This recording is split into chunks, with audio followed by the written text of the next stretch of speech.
தற்போது கிடைத்துள்ள அண்மை செய்தி. பிஎஸ்பி மாநில தலைவர் ஆம்ஸ்ட்ராங் படுகொலைக்கு நினைவேந்தல் பேரணி நடைபெற்று வருகிறது. நீலம் பயன்பாட்டு மையம் சார்பில் ஆம்ஸ்ட்ராங் நினைவேந்தல் பேரணி தொடங்கி நடைபெற்று வருகிறது. ரஞ்சித், மன்சூர் அலிகான், தினேஷ் உள்ளிட்டோர் பங்கேற்றுள்ளனர். பிஎஸ்பி மாநில தலைவர் ஆம்ஸ்ட்ராங் நினைவேந்தல் பேரணி சற்று தொடங்கி நடைபெற்று வருகிறது. அண்மை செய்திகளாக பார்த்துக் கொண்டு வருகிறோம். பிஎஸ்பி மாநில தலைவர் ஆம்ஸ்ட்ராங் நினைவேந்தல் பேரணி நடைபெற்று வருகிறது. பேரணியில் ரஞ்சித், மன்சூர் அலிகான், தினேஷ் உள்ளிட்டோர் பங்கேற்றுள்ளனர்.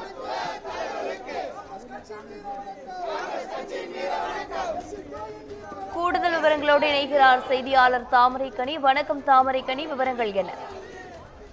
வணக்கம் சாரா.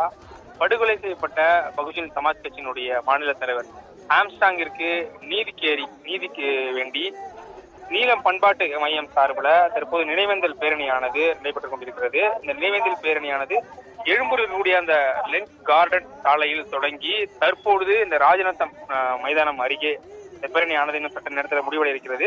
இந்த பேரணியை பொறுத்தவரை நீலம் பண்பாட்டு மையம் சார்பில் நடைபெற்றிருப்பதால் அந்த பண்பாட்டத்தினுடைய நிறுவனர் ரஞ்சித் இந்த பேரணியை தலைமை தாங்கி நடந்து கொண்டிருக்கிறார். மேலும் இந்த பேரணிக்கு ஆதரவு தெரிவிக்கும் விதமாக நடிகர் மன்சூர் அலிகான், அதுபோல நடிகர் அட்டகத்தி தினேஷ், நடிகர் தீனா, மேலும் பூவை ஜெகன்மூர்த்தி உள்ளிட்ட ஆதரவு தெரிவிக்கும் விதமாக அந்த பேரணியில் கலந்து கொண்டு தற்போது பேரணியானது நடைபெற்றுக் கொண்டிருக்கிறது. இந்த பேரணியில் கிட்டத்தட்ட 1000க்கும் மேற்பட்டோர் தொடங்கும் பொழுது ஒரு 500க்கும் மேற்பட்டோர் இருந்த நிலையில தற்பொழுது 1000க்கும் மேற்பட்டோர் இந்த பேரணியில் கலந்து கொண்டு தற்போது பேரணியானது தற்போது நடந்து கொண்டிருக்கிறது.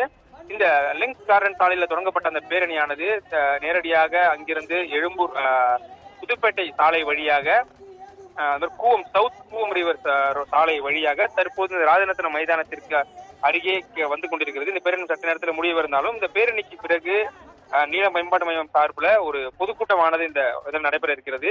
ஏற்கனவே இந்த பேரணிக்கு அனுமதியானது வழங்கப்படாமலே இந்த பேரணியானது தற்போது நடைபெற்றுக் கொண்டிருக்கிறது.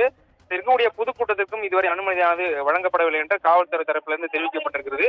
சரியாக 6 மணி முதல் 7 மணிக்குள் அனைத்து பொதுக்கூட்டங்களையும் முடிக்க நீல பண்பாட்டு மையத்திற்கு காவல்துறை அறிவுறுத்தலாகவும் தகவலானது தெரிவிக்கப்பட்டிருக்கிறது சார்.